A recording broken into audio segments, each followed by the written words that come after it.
Welcome to My on Mondays, an explorative approach to the possessive my through narratives, art, and sound. Each Monday brings a new creation and unique perspective. My on Mondays is brought to you by Ming Studios, a contemporary art space and international artist residency program dedicated to the exhibition, experience, and exploration of arts and culture. Along with exhibiting artists from around the world, Ming also serves the community by hosting innovative programs including performances, workshops, screenings, readings, artist talks, and other cultural activities. For more information, or if you'd like to participate in My on Mondays, you can visit our website at mingstudios.org.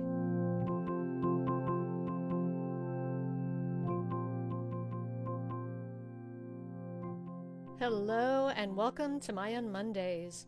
This week we bring you another episode by the three angsty poets, Tomás Baiza, Rebecca Evans, and Christian Wynn, who once again gathered initially to chat about poetry, but as always, the conversation turned.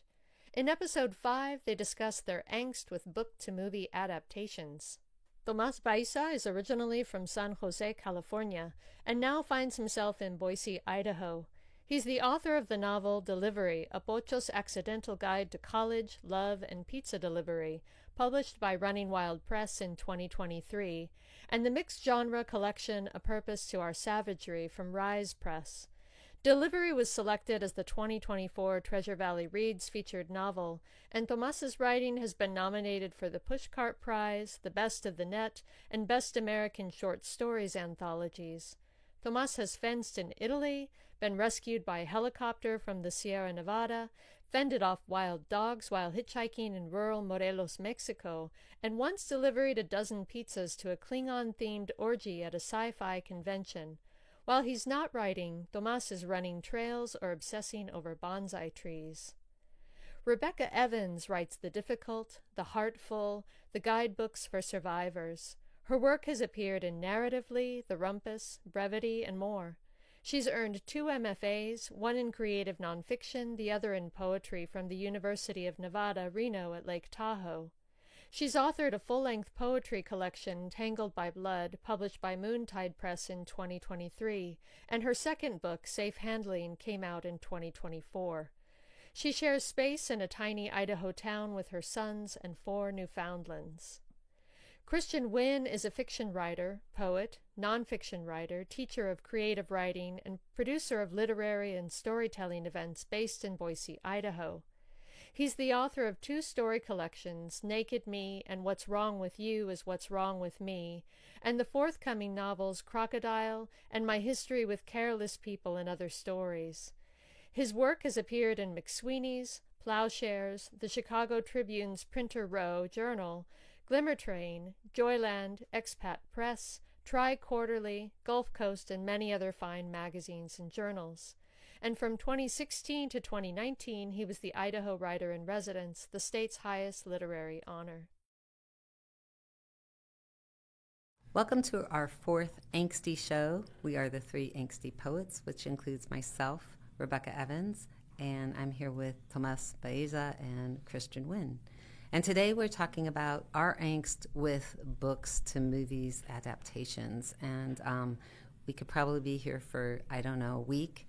But Christian, I thought maybe you could get us started. Yeah, thanks for being here, you guys. There's plenty to talk about, most certainly. Who knows? I didn't do a research little point on like how many stories or poems or, of course, novels have been adapted for the screen, but you asked me here in our notes to talk about bad adaptation right now. Bad, yeah. We're focusing on bad. Bad Sorry, right now. Yeah. That's okay. We can start with bad. What I'm going to be focusing on in my little take is like the short story to film.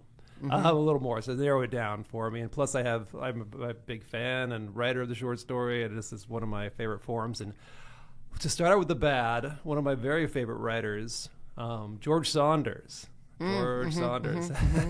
I know where you're going already. You do? No, go ahead. Okay, right. Maybe. I don't know. But he's kind of been chomping at the bit, I feel like, to be on film. He's the sweetest dude. He's a Buddhist. He's mellow, but I feel like I just know if he had a story called Sea Oak. They had made a pilot of, starring Glenn Close, and he's a wild writer. If you have not read him, do. And also he writes about conceptual ideas in a large form that kind of narrows them down to the people. So anyway, he'd been trying to get the Sea Oak developed, and they had made a pilot, and it didn't work. But the one I feel like, that's a great short story too. Go read it. And also this one called Escape from Spiderhead, which they made into a film. Story. Yeah, Great story. I love that Great story story. Yes. so much. And then they made they just bad adaptation, I guess. I'm sure you would agree, and others would agree that it's like you're just kind of ruining a text or taking the heart out of it, or you just don't quite get it. If the directors, I mean, the action in that movie at times was very spot on for the short story, which is about sort of a futuristic penal colony where they're injecting chemicals into people to test them, basically human subjects. And it's a very dark but funny short story. And I don't know, it just missed the mark. So you guys saw that? Did you see Escape from Spiderhead? I have not seen the film adaptation, no. Yeah, but I can't imagine it would be easy to adapt. It was kind of just, it was fantastical, and they were sort of in this future world that was full of like tropical environs, and they, it was in the lab, they were doing their stuff. But anyway, that one just missed the mark because it just didn't have the spirit, and it's very hard to carry off, I think, the humor of George Saunders on screen. And then there's one other one called Cat Person. You guys remember the viral story? It was kind of the most popular or most widely read short stories maybe ever from the New Yorker, just because it made a splash when the Me Too movement was sort of rising up. At the same time, timing-wise, there was a lot of, and the story deals with a younger woman and a slightly older guy, like in his 30s. She's like an undergrad, and there's a lot of there were people who were taking sides, and when it was like maybe Twitter's like heyday, maybe 2016, 2017, when I've never really been a Twitter person, but I know it was getting a lot of viral hits, and people were on his side, people were on her side, and then they really took a long time to develop the film, and the story is really great. I think a lot of people who were just making a noise about it on Twitter they're not looking at it as we might, as literary people and short story writers, but they made a really rough film out of it. Finally, it took a long time, and then they just took it different places. Where I think good adaptation. We could get into this, and I'll just be quiet and let you guys talk here in a sec. But good adaptation, sort of takes a spirit of, and I've got a couple good examples we can get to later on of a story in short story land, or a novel. It takes the spirit of it, and it can do different things with it, but it just gets it. And I didn't think Cat Person, the film, got what the story was doing. I don't think a lot of people, there's this issues involved where it's like, oh, this older guy's kind of a creeper, which he was a little bit, but not too bad. And then the younger woman, was,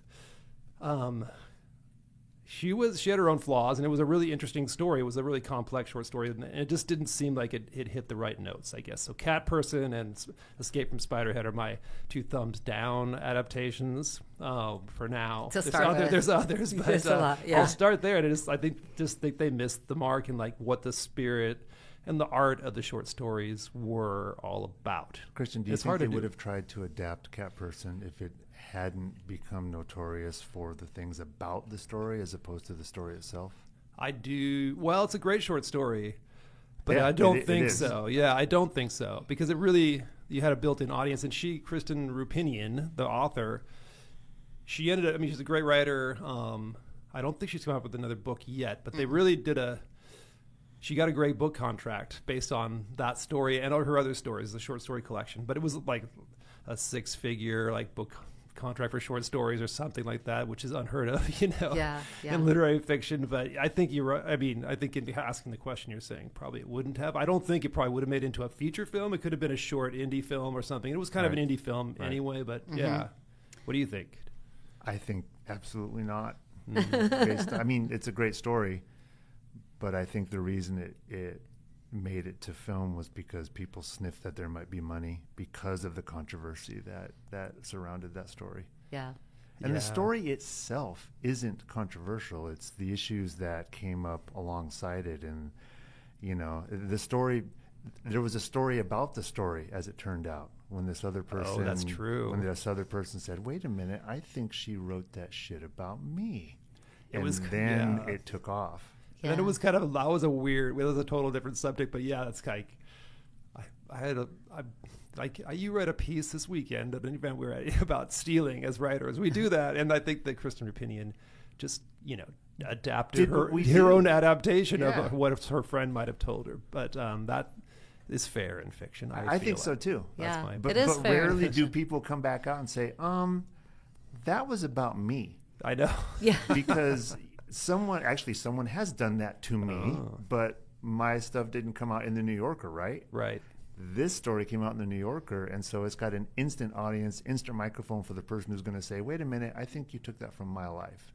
So I think that this, and not at all to put down the story, it's a great story, but I don't think it would have ever become a feature film if it hadn't attracted the controversy that it did, that really had nothing to do with the craft itself. Right. And it got a lot of attention, I think. Or her audiobook also got the attention of a lot of, movie star types. And I don't think it's Nick Offerman on that one, but there's it's a great audiobook, but there's like movie stars reading her, her stuff. And so there was already kind of maybe like, oh, we should make a film out of this from the get-go. So. Yeah, I mean, the bottom line in filmmaking is the motivation. Like, you have to have money to make it happen. And so if you don't have that, it's probably, no matter how great of a story it is, chances of it getting built into a film, it's even harder than writing having a book published, right? As far as numbers go. And so that industry is looking for, here's something fresh. Oh, and an audience. We could move it. And right. Yeah. I know. I mean, then there's also this like indie film stuff that's pretty cool, that they just want to make a good artful film, and oftentimes short stories, which is amazing. Or novels that are a little more offbeat, or just regular old novels, but ones that aren't maybe mainstream, make a great indie film. And there's no money there too, so which is that's true. In the spirit of what we do, in the spirit of art, right, which matters. Well, I focused on the negative film, book to film or book to shorts or whatever adaptations, and I really, I went kind of old school, because I'm like, to me, what makes a bad book to film? And I think when they just completely U-turn and miss the point of the book. So I took 3 out of my very long list. Willy Wonka, 1971. That's a good one. Even the author, Roald Dahl, hated the adaptation. And the number one thing that was wrong with it was Charlie does the same thing that everyone else does in the movie, right? He goes against the rules, and in the book he didn't do that. And the whole point was Willie was trying to find someone who was good, kind, trustworthy, that didn't go against the rules. And so it missed the point. The rest of the movie doesn't make sense because Charlie in the movie went against the rules. But he didn't do that in the book. And so, they took a U-turn, because he took a sip of the fizzy drink or whatever it was, and him and his grandfather float up in that elevator with the bubbles, and they're giggling and laughing.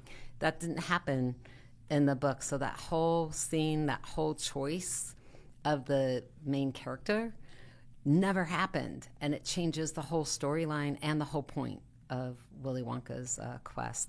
And then Mansfield's Park by Jane Austen, every adaptation of that, they completely do Franny wrong. Like, she's a very quiet, serious, non-combative, woman, and they continuously turn her into, like, in the later one, I think it's like 2007 or 8, they turn her into this, like, willful child, almost, and she's not that.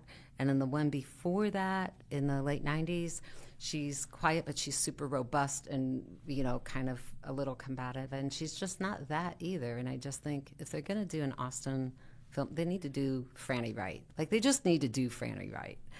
And then I was thinking about I Am Legend, which I love that book. And I love that the protagonist is the monster at the end, right? He realizes the realization of he's the monster. And in the movie, he kills all the zombies and everyone lives happily ever after, and he saves the world. And it's like this complete U-turn, which misses the very interesting point. The whole craft of the book is the realization that your main dude is actually the villain, right? Is pretty incredible. and they like completely did that wrong. Well, and it's shocking to me that they did that because that is so Hollywood. It's so to pull that twist on the audience. I'm not as familiar with. I don't know if I've ever seen that movie. So they, I certainly know that it's been out there. But so he in the book is the villain. At the end, there's a point where he begins realizing as he's killing what he thinks is the monsters that he's the monster, right? And then he's the one haunting the daytime. Right. Okay, right? I do remember reading. So about imagine this, like Sixth Sense, going backwards and wrong, and that whole twist is turned around, right? That's basically what they did. So he's in the good Hollywood. guy in the end, or In he's the like the end. hero in the end of the movie. In the end of the movie, he like kills the zombies and saves the world, and that's just not how it went. Yeah, Right. not impressed. They tried in that. I mean, there are a couple of endings also to the film adaptation, the recent one with Will Smith. Oh. They had two endings. They had two endings. Yeah. Okay. And because I think that even they figured out that they were screwing with the ending in a way that wasn't satisfactory. Yeah. Yeah. And they tried to like split the difference by showing compassion or humanity, or showing the compassion that the zombies could show towards one another. Right. That's true. Which just did It not still didn't fly. do it. It was did terrible. not. It did the book a complete disservice. Yeah. And who wrote that book? Robert Matheson, I think. Robert Matheson. Mm-hmm. I think. I think. I don't know. And I got always stuck on wonder, the- like, who signs off on it in the end. Like how much control you have as an author. I don't know much about that part. Well, of the and it depends. Like I went to Cynthia Hand's recent, movie launch, right? The prime episodic of her Lady Jane, Lady Jane, yeah. right? That she wrote with two other writers, and she said up front they had no say at all. Huh. And she's like, they did a good job. A lot of it didn't go with. There were things where like, oh, that was the dialogue. Oh, that's not the dialogue. And I think you kind of sign that away if you want it to get made, depending on who you are in the industry. But if it's your first, film, I don't know many writers are like, yeah, you can't do it unless I decide. Like, Yeah. I also get the impression that once you're dead, they're going to fuck with it no matter what. Right. Yes. yeah, that's a true. Yeah, Austin's character Franny may never have a chance. Oh, that's true. To Yeah, I wonder be who Franny. owns the owns the the Jane rights. Unless you Austen have an estate that Yeah. that aggressively preserves your tradition or in your legacy, I think Hollywood's going to do whatever the hell they want. Yeah, that's Right. interesting. But is that always bad? What if you update a story in a way that's really helpful Right. or relevant?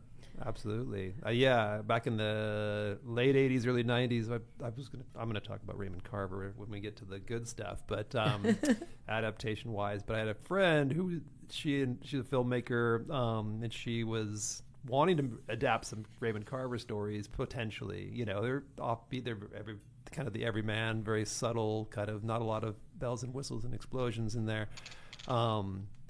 But she really couldn't get it made because the Carver estate, like Tess Gallagher, who is I think she might be passed now, but she was had a pretty good stranglehold on he already died, but she was making sure that his film were made. And then it turns out that Robert Altman was making a film called Shortcuts. We can talk about it a little bit, but anyway, it is interesting to have probably have somebody who's in charge of such things. And certain things come into the public domain. I think after 100 years, I don't know. Right. You can get them online, as far as the text. So I don't know how that works with movies, but anyway.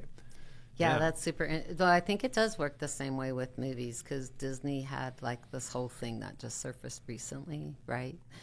All right, Tomas, your take, man. Yes. On bad adaptations? Bad at it. Yeah, we Your want least to hear the favorite. bad. I'm gonna hit some of the no-brainers here. I'm not gonna dig very deep into the cultural well. Peter Jackson's Hobbit.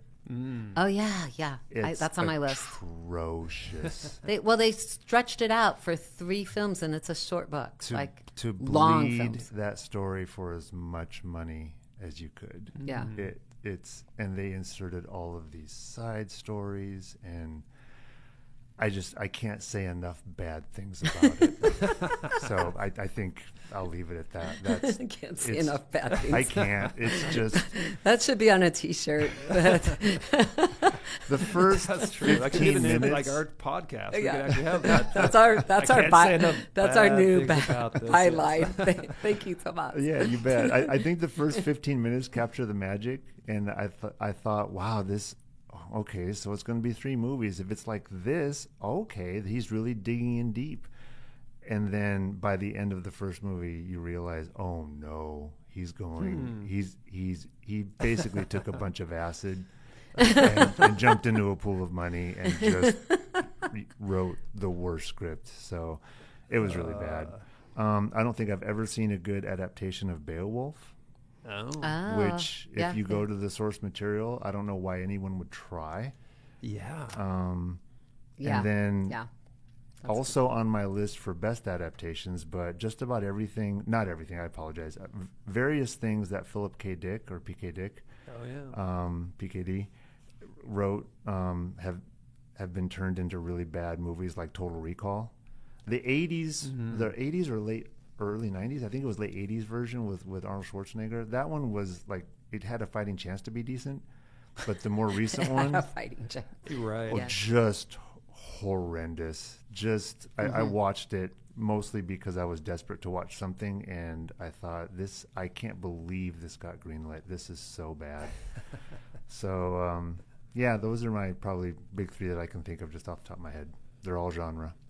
Yeah. No. Do you want to go? We didn't touch on good ones, but well, we're going to read something first. Yeah. Read something first, and then we'll get into the good a yeah. little bit. Yeah. Yeah. I was curious. Because I was thinking like, many writers, when we write, it doesn't matter what you write, what genre you write in, fiction, nonfiction, genre writing, poetry.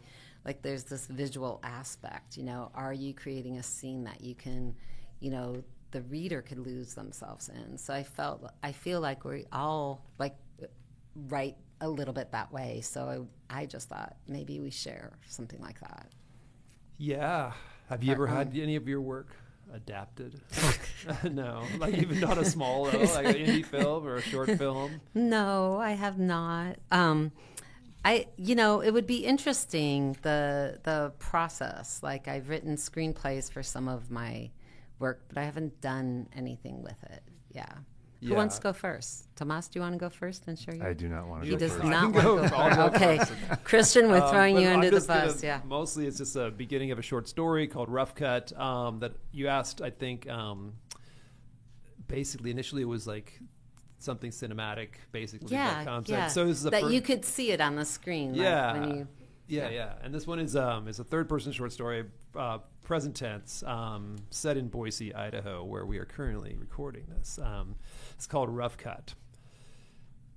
The Mormon has fought before. Tompkins sees this right off and it scares him, his belly clenching at the ribs as he watches Bean absorb gut shots and jabs from the Mormon, a man they have never seen.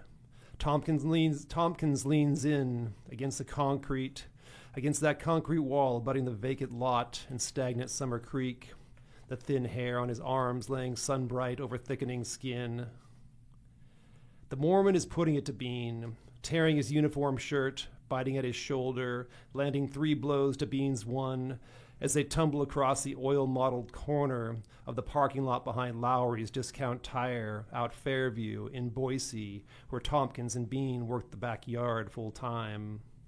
This man has fought in crooked alleyways, Tompkins thinks, in vacant lots, in woeful heat and rampant cold. He's fought where baited air hangs like rot. The Mormon is smooth, direct, a dirty fighter, feet shuffling like a rough-cut boxer, scratching at the pavement. He spins, purses his thin lips, and takes what he needs from Bean. Without recognizing doubt or disgust, a man fueled by instinct, Tompkins believes, a man born with desires he has tried to outrun. Tompkins listens to the grunts and tussle, listens to the heavy traffic up Fairview, where men and women roll and lurch in autos, in trucks, air-conditioned, and unaware of his watching, his inept leaning. Bean is bleeding, and Tompkins stands still. Nice. So that's a fight that starts the fight story. Scene. Yes, I thought of that one. It's like immediate action, Yeah. imagery. I- So there we go. I love it. I love it. And yeah, I wouldn't think of like the fight scene as the opening scene, but that's a great opening, right? Seriously. Yeah. So I could see that on the screen as you were reading. Yeah, because then The if you're walking like, in hairs the on the story, arm, ideally you yeah. don't quite know what's happening, and then you kind of backload. I end up backloading it, and then it's not been made into a feature film yet. But if Yeah. you're listening, Yeah. If you're it's listening, available. yeah, yes. it's available. What are your thoughts, Tomas?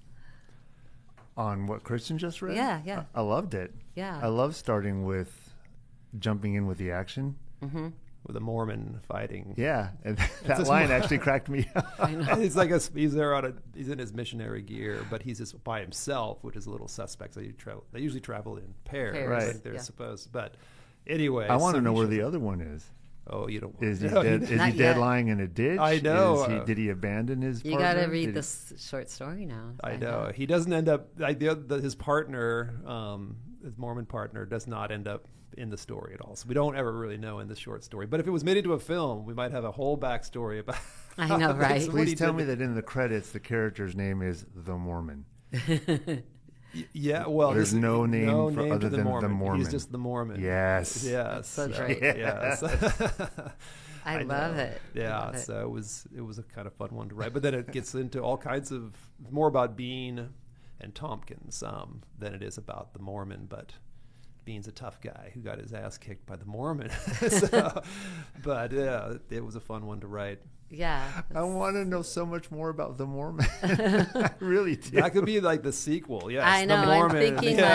I'm thinking like what would happen if that became an adaptation film? Right. It would be called The Mormon, and the whole film would be about the Mormon, Yeah. not anything about the short story that you No, actually they'd be too published. afraid to call it the Mormon, and they'd call it something else.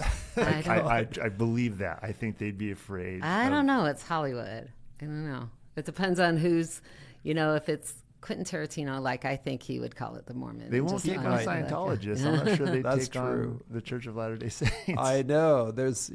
I think I was this is how I remember the start of the story.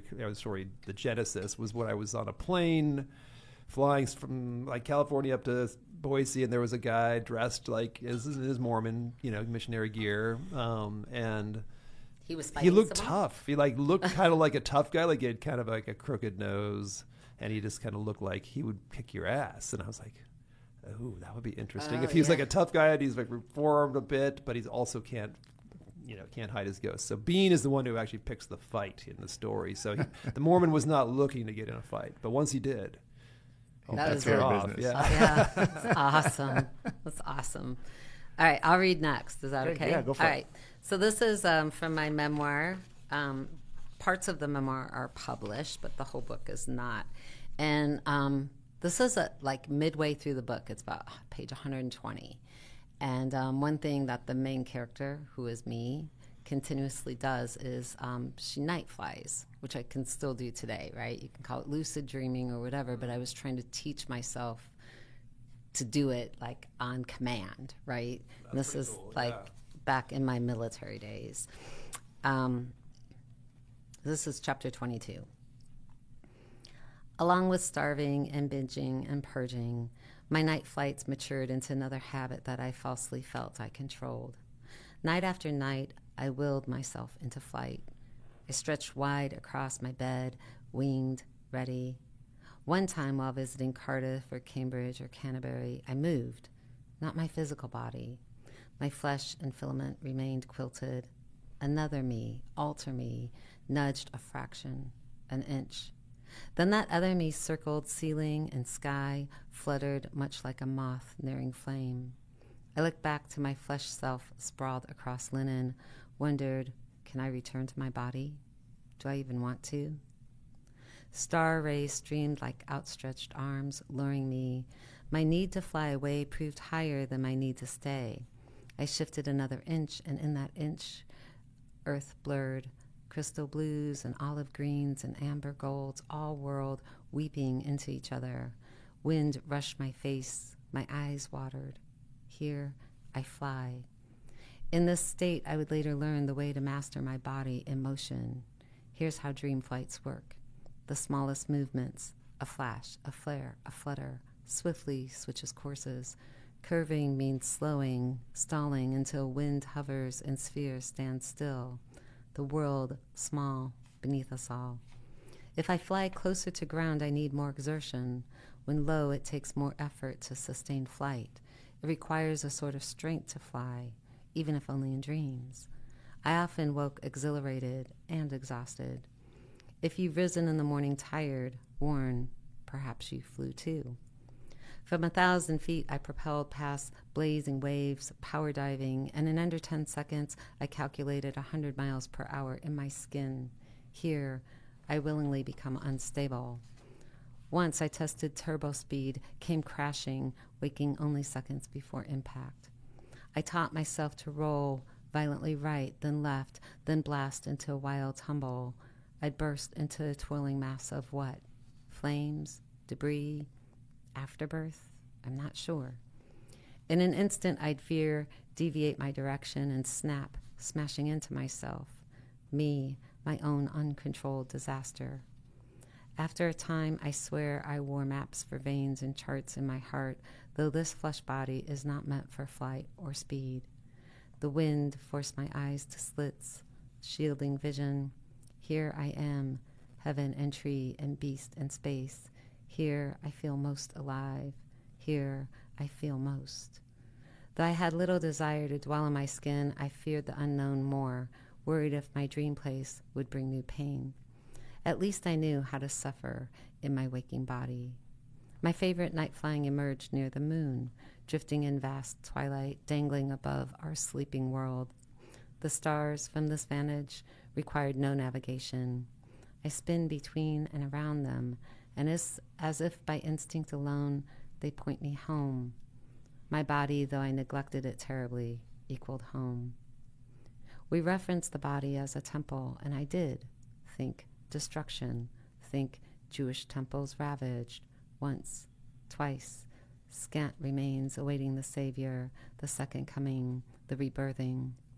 This body is no place of worship. No praise or miracles or whispers to the divine on high. Sacrifice the virgin, build an altar, and burn, baby, burn. Dislodge rest, nourishment, and sanity.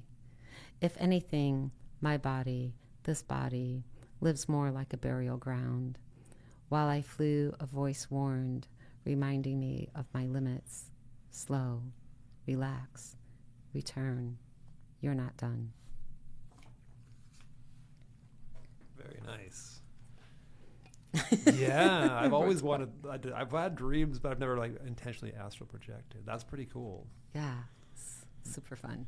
Did you train? You said you did kind of train yourself to do that. Yeah. I in the military, like I kept accidentally doing that, and I was in like a really fragile mental state at the time. It was right after the war, and then I loved it so much I kept training myself. I was reading and studying. I was married at the time, and my husband really got into it with me. Like we were reading all the books and just like we were trying to meet in our dreams and like fly together, and it was really cool. That's awesome. And weird and fun. And that's what this book is really about. Yeah. I could see a filmmaker really loving the idea of depicting that scene.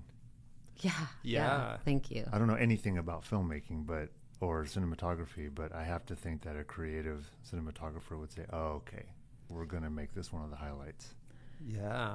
No, that's pretty cool. Yeah, I could definitely see that. I feel like filmmakers kind of have done. I kind of picture a scene like that somehow in my brain, but I don't know what film it was, whatever. But yeah, I don't know what film it is either. But when I was writing the flying scenes, like as I remembered them in my body, I could feel it like visually, like outside of me, like how it might look, right? Yeah. If that makes sense.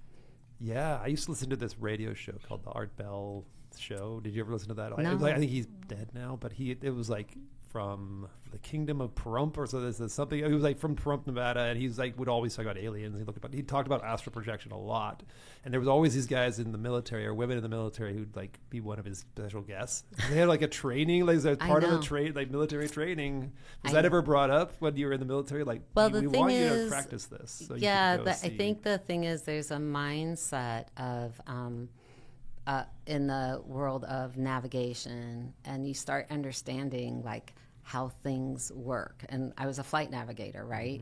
And so between the pilots and the navigators and the flight planners, like, you're talking in these terms of how we move through time and space, and it becomes super fascinating. And we were all reading the same books, like The Wars of Gods and Men and Zen and the Art of Motorcycle Maintenance, and these yeah, I love that book. And that, so we're reading the same types of things and in the same mindset. And I also think we're under the same stressors, right? So you have all those components together. But I still do this. Like, I love it, and I think it's lucid dreaming, and I do think you can you can train yourself to lucid dream. Did you have a lucid dream at the Hemingway house?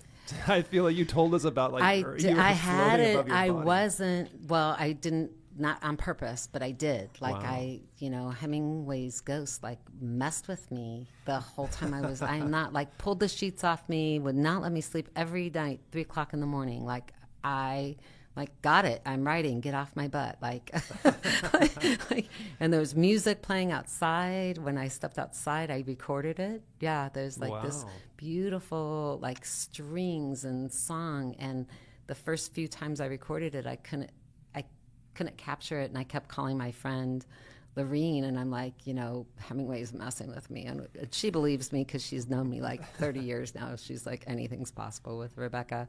But I captured one of them, and she's like, oh my God, that's amazing. So I still have that, some proof, and my glasses broke right on my face while I was writing. I was just sitting there typing, and the frame cracked on what my glass, and I have those glasses, and I was like, okay, you got my attention. I don't know how I'm supposed to see this, but I'll look different now.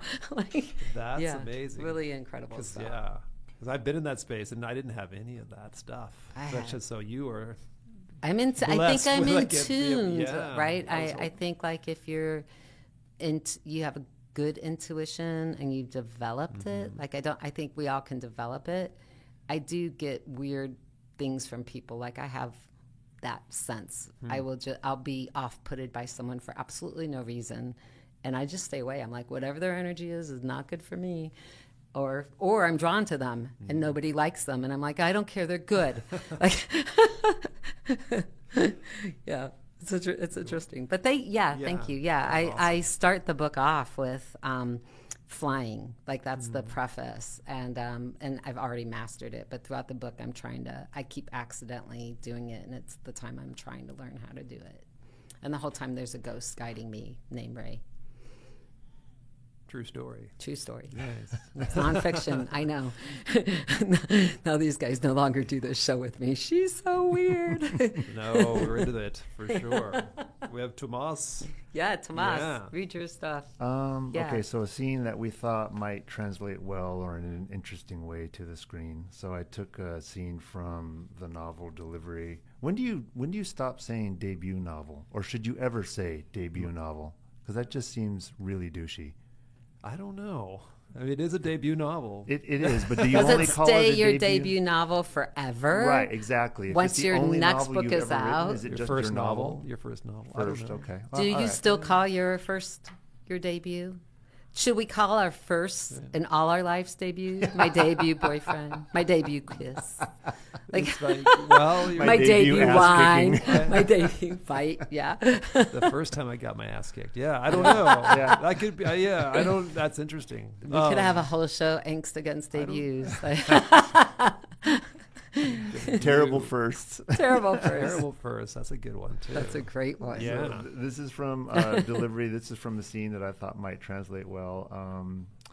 And the quick setup is that Daniel, the pizza delivery driver, has been jumped during a delivery. And this is in the middle of the scene. I take one step toward him to help him up or stomp his face. I'll never be sure. And then an arm snakes around my neck from behind while another locks my head in place. My feet leave the ground and flail at empty air. The chokehold sinks in deeper, forcing my chin up. I throw my weight and try to headbutt him. Nope. I hear myself wheezing, trying to suck air past the vice that's closing on my throat. Can't. A fog gathers over the front yard. The inevitability of blacking out settles over me, and my only clear thought is of the person who's doing this, and the pure, ice-cold hatred I feel for him. The only thing between me and total darkness. You ain't fucking shit, Joto, Jesse hisses in my ear, his voice a distant whisper. My tongue slams against the back of my teeth and spit flows from the corner of my mouth. My legs, somewhere down there, are lost to me, and my breathing is too shallow to help me out much. In a few seconds, I'm going to be lying flat on the dirt, unconscious or maybe worse. It's all right, I tell myself. I tried. The newspaper will say things like, "Delivery driver found dead downtown," and that's all I can think of. Nothing poignant. Nothing to make the casual reader feel anything other than grateful that they weren't me. Nothing about how I could have run away, but instead was a stupid, prideful fuck. Just a dead pizza delivery driver, another random victim of violence that readers breeze past on their way to the business section, or Bloom County, Doonesbury, or Calvin and Hobbes. Calvin and Hobbes. That was my favorite, man. That was a team. Two voyagers bound by a force stronger than their differences. I claw at Jesse's head. Now I'm struggling to do up big braids for Mom and Cammie, their hair too thick for my skeleton hands. My Latin teacher, Dr. John Grande, shakes her head at me, disappointed that I failed the exam on passive paraphrastic because I'm sitting motionless at my desk, blue-faced and dead. My best friend Henry says that death becomes me, and that maybe now I can understand him a little better. My therapist, Lawrence, clucks his tongue and says that he would consider putting me on a psychiatric hold, but what's the point, now that I'm dead? And then my friends Paloma, Jimmy, and Raul are kicking my ass at a drinking game. They laugh at the tequila spilling through my exposed ribs and tease me for not burying Marcos yet. Cut to Ms. Magaña, giving me that disgusted up and down. Carajo, that's the kind of person you chose to be, she sneers. And then my fiancée Laura is telling someone on the phone that she has various and sundry things to take care of and whatnot. She's as naked as a newborn goddess and wearing a sombrero, and I can't get over the fact, and she can get over the fact that I'm dead, so long as I call her a puta sucia while I pull her hair from behind. And now, the face I thought I had forgotten, angular, with high, regal cheekbones. She wears a permanent smirk. Her black button eyes are wide open pools, and deep inside them I wade through flaws and pain and honesty. Her hair is plushy, and I want to bury my face in it and fall asleep forever in a place that smells like whiskey, but feels like home. That must make me Calvin. Calvin and Hobbes, man. Despite all their hang-ups, they loved each other.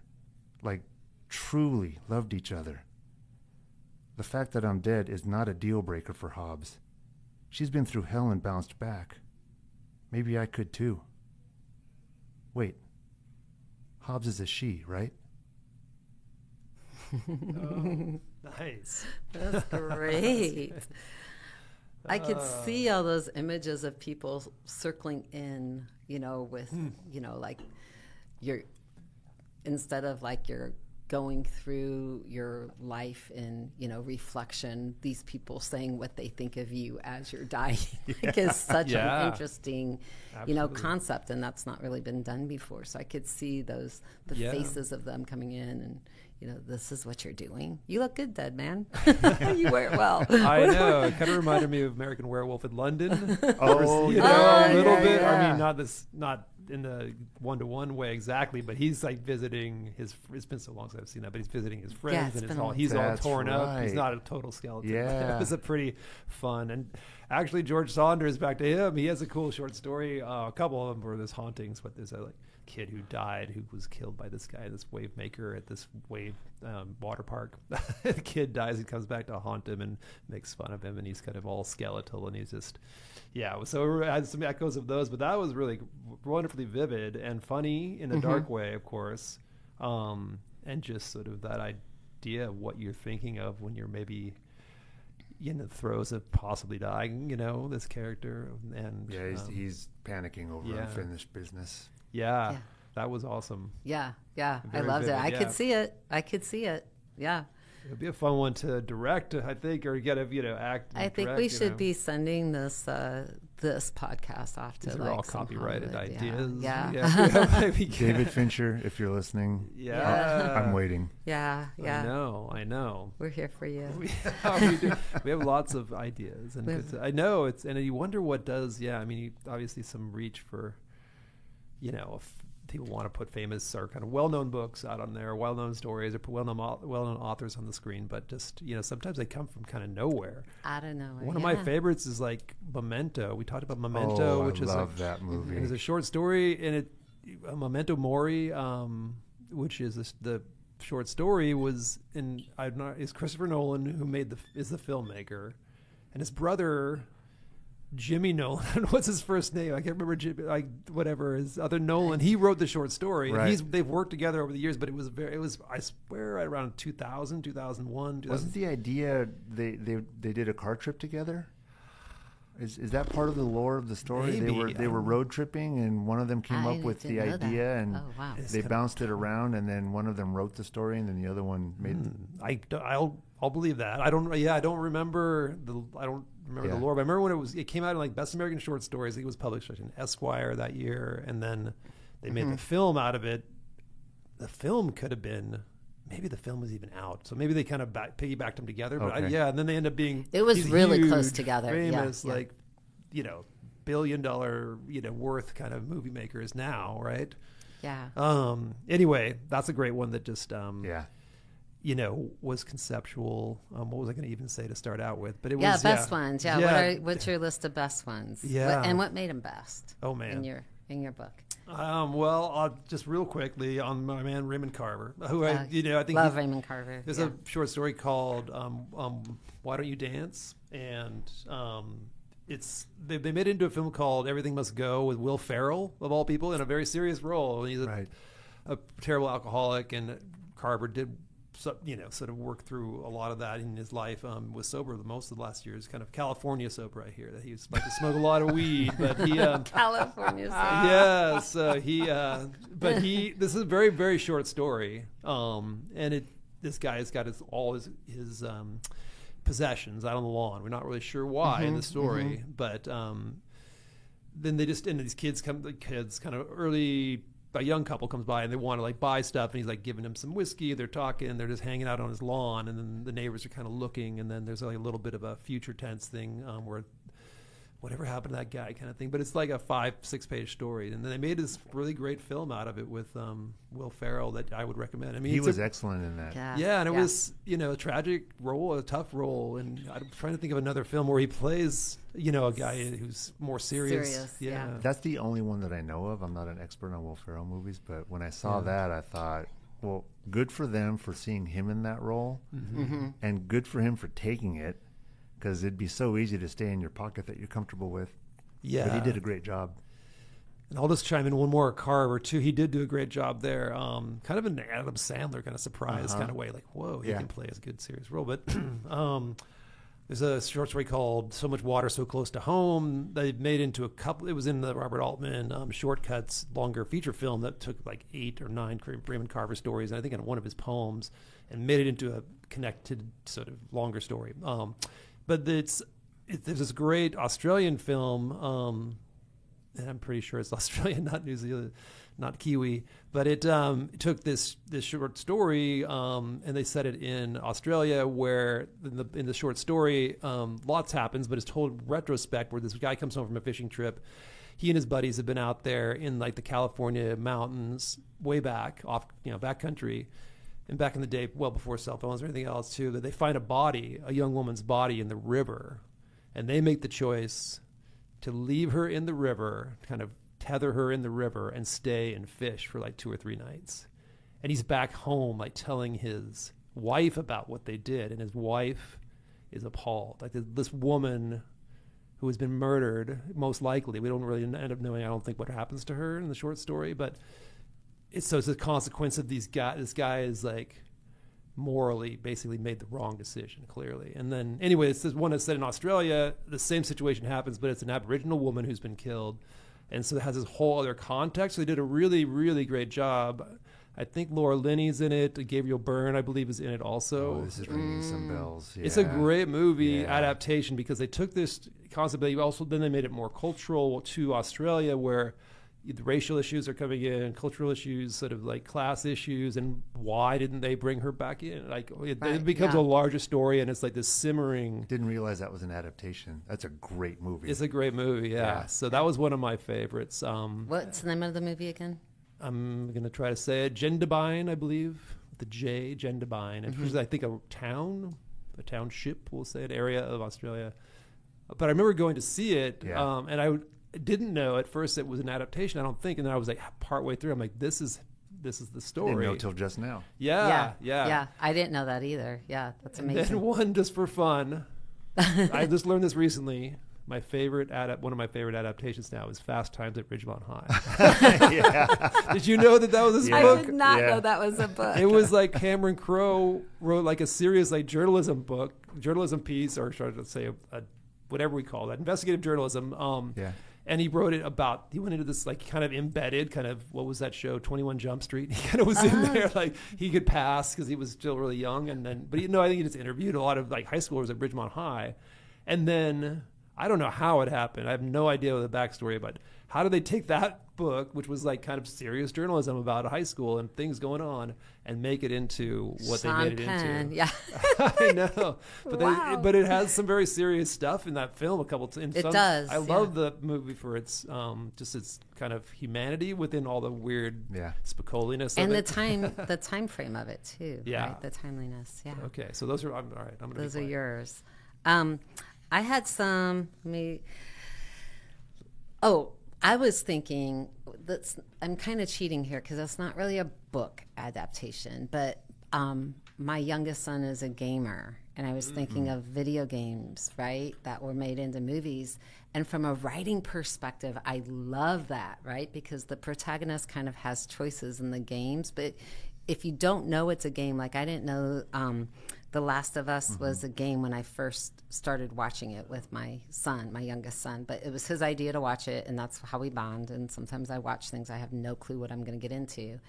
And about midway through, he shared with me that it was a game, and it suddenly made sense, like how they were navigating through their universes, right? And I was like, oh, this makes sense because this is the next level, and this is the next level. So from a writing perspective, I was really fascinated with how they adapted, game into film, right? And next level of the protagonist, just a different way of looking at it. So it was kind of studying those as a writer. That's cool. I really love the 4 short films that Wes Anderson did of Roald Dahl. So I got stuck on him from my Willy Wonka done awesome. wrong. Yeah. But The Swan, the Rat Catcher, Poison, and The Wonderful Life of Henry Sugar, like they are so well done.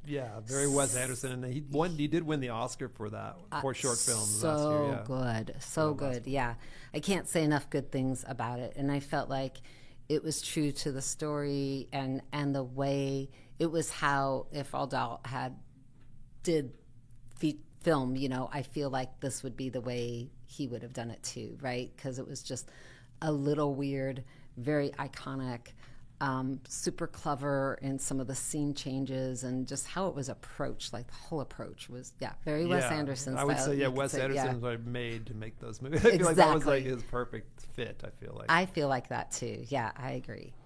That's what I have on my short best list. Yeah.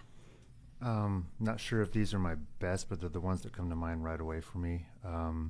Going back to Philip K. Dick, in '68, he wrote a story called Do Androids Dream of Electric Sheep? Yes. And that became Blade Runner. Mm-hmm. And the 82 Blade Runner, is considered a classic. PKD's stories are unrelentingly sexist. His ideas are stunning. His delivery is masterful. His characterization, particularly of women, is atrocious. And between 68 and 82, it's kind of stunning to me how much of the patriarchal shittiness was taken out, however, still existed in the movie. If you go back and watch it now, you're like, whoa, okay, it's noir. Yeah. But this wasn't the 1950s. This was 82. Whoa, it's still in there. But it's kind of amazing to me that how they toned it down. Somewhat, yeah. I mean, it's still not great, but it's a lot better than the original source material. And then the most recent Blade Runner did a lot more, I think, really good stuff, and it's equally amazing. But Chuck Palahniuk's Fight Club. Oh yeah. Oh yes. Yeah, Yes. David yes, Fincher yes, did yes. an amazing job with I that. agree. And there was only 3 years between the appearance of the book and the release of the movie.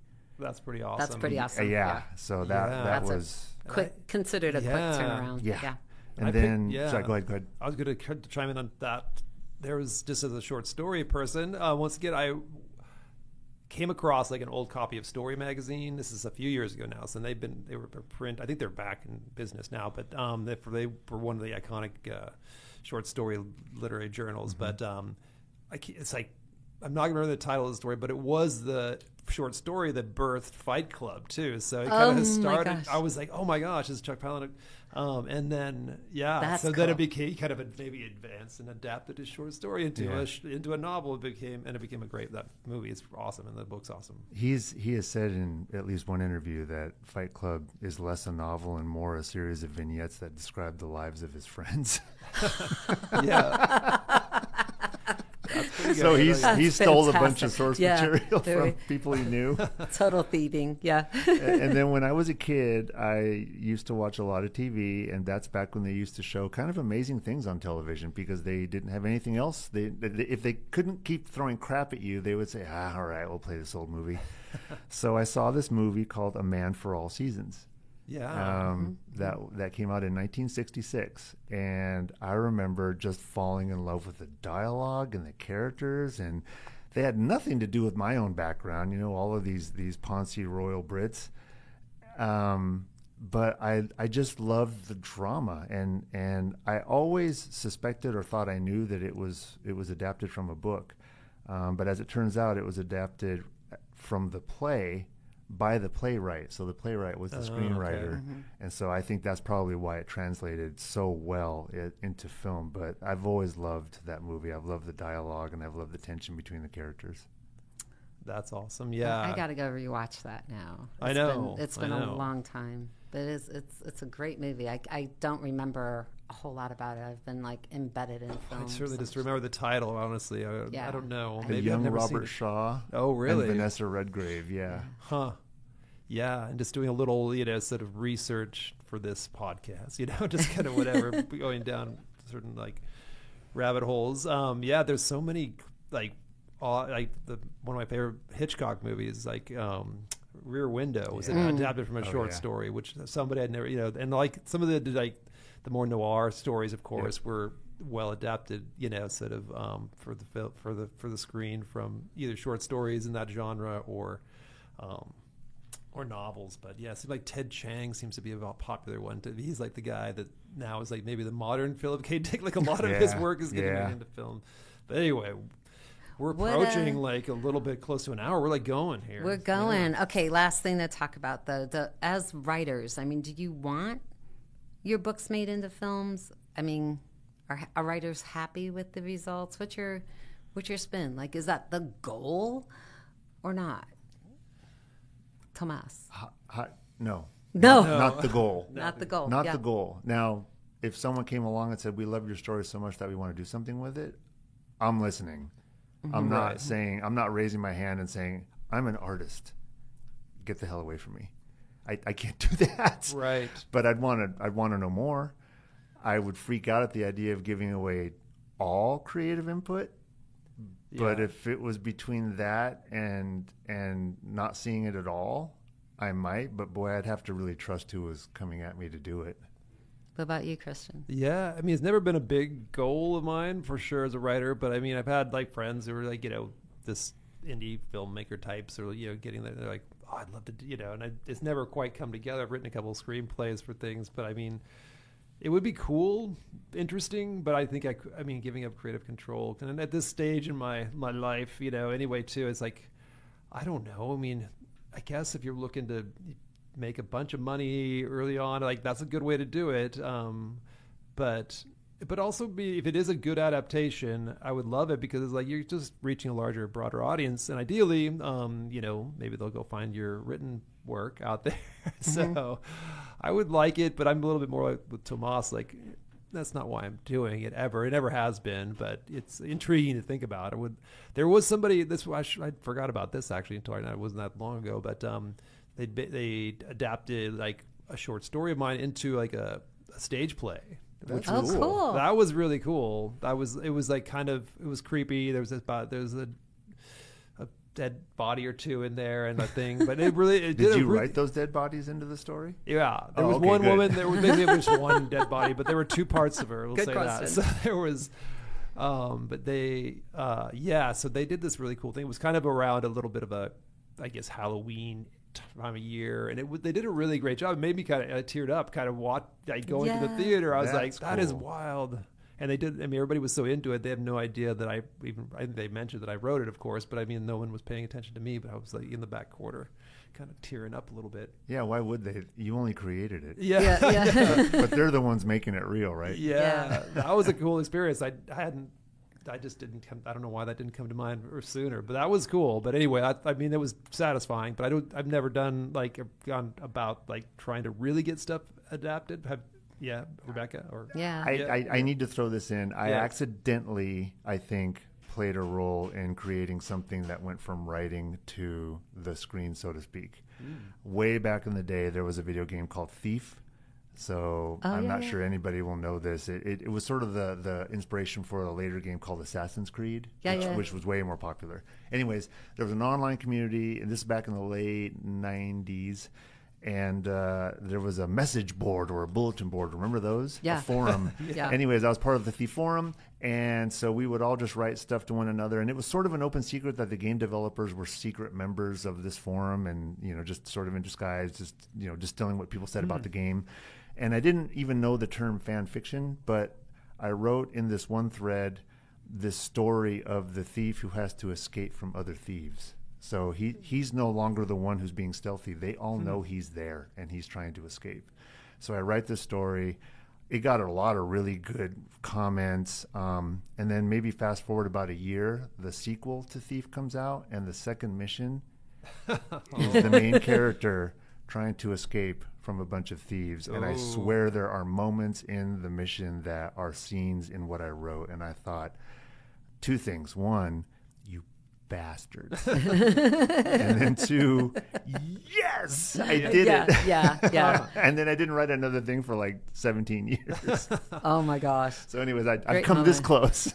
Wow, that's cool. Yeah, they stole it.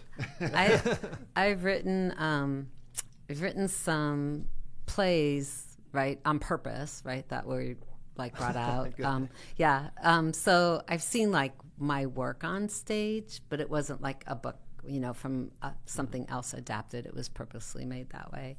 And that is really a cool experience to sit in the audience and must watch. Be amazing. And how actors interpret everything too. It is a really cool feeling to sit and experience that. So I would get teary-eyed too. I did the same thing. It's really cool.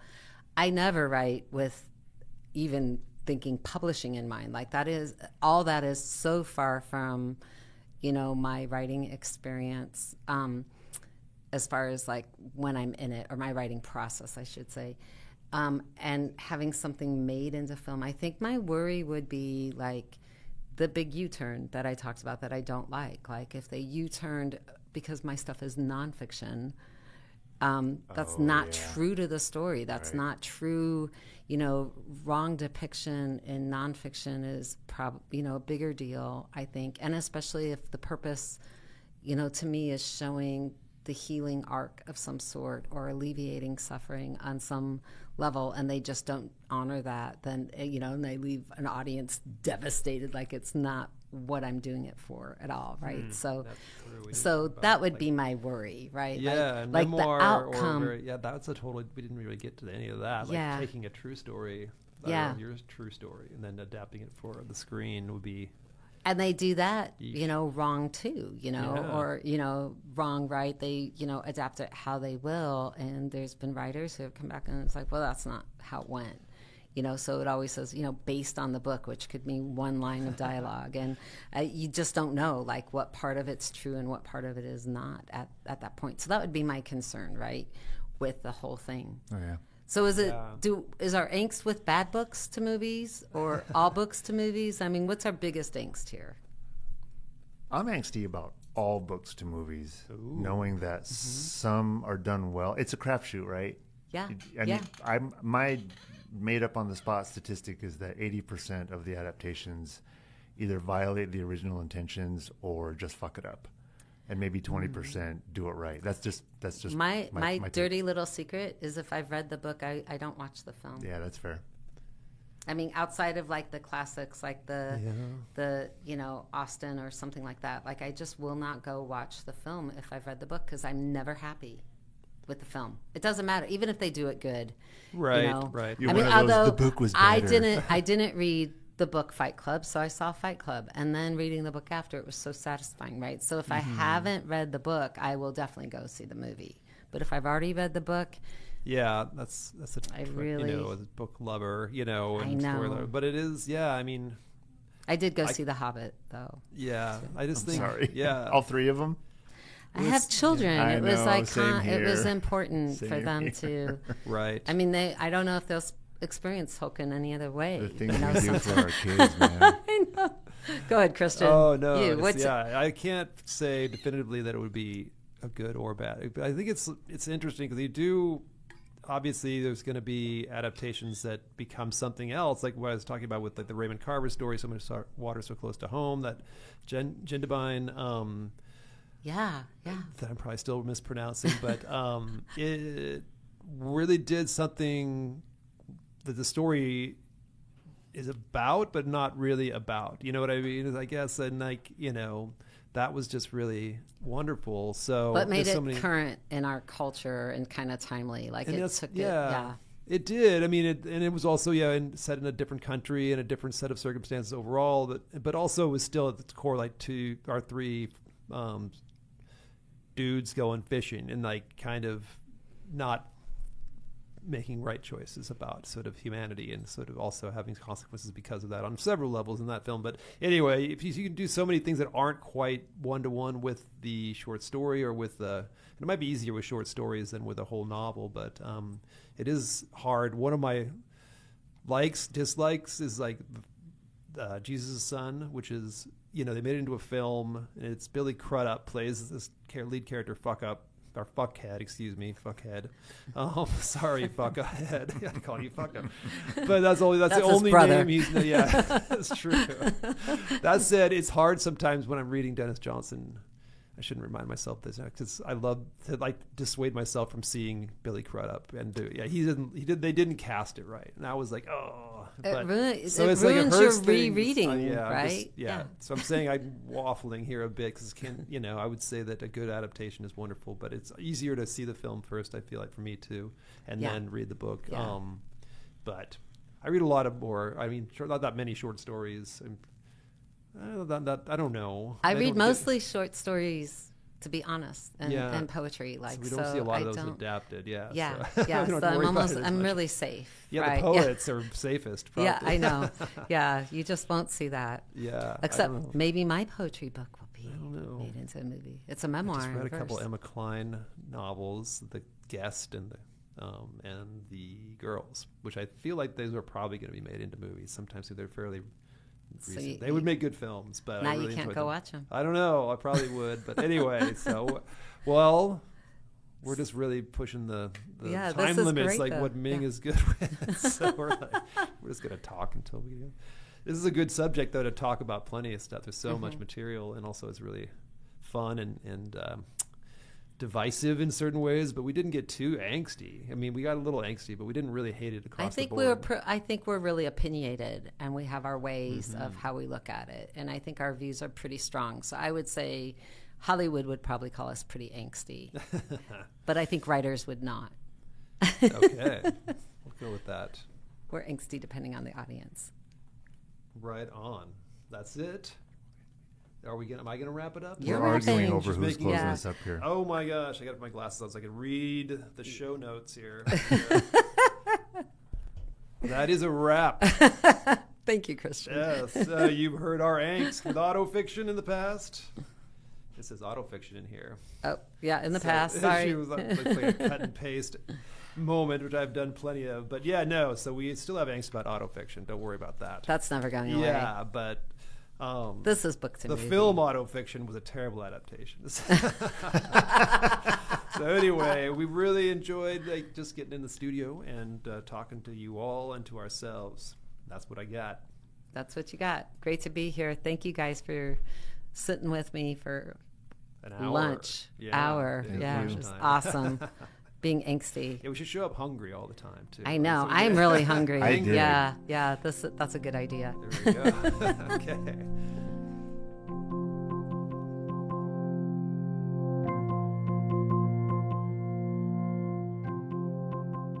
Thank you for joining us today. We'll be back next Monday. Tune in.